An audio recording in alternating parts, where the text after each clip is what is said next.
السلام عليكم اخوان.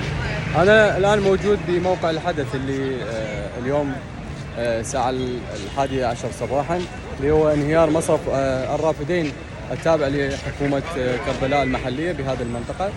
الموضوع وما بي يعني باختصار انه هذا المكان هو تم شراءه من قبل العتبة العباسية او الحسينية، يعني لا ضير بالموضوع انه يعني اشترته العتبات في داخل محافظة كربلاء لغرض توسعة الحرم. المشكلة وما بيها انه هناك خطأين، الخطأ الاول خطأ التوقيت وخطأ التقدير.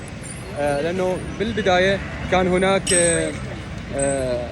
تقدير لعملية الهدم من خلف المصرف، وما جرى انه تم انهيار المصرف من الجهة الامامية.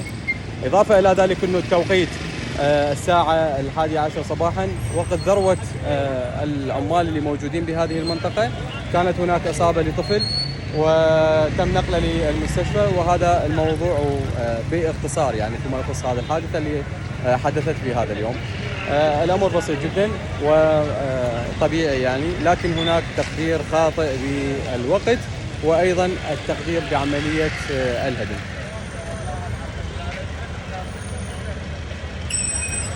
جاسم الهميم، مراسل لقناة التغيير الفضائية في محافظة كربلاء.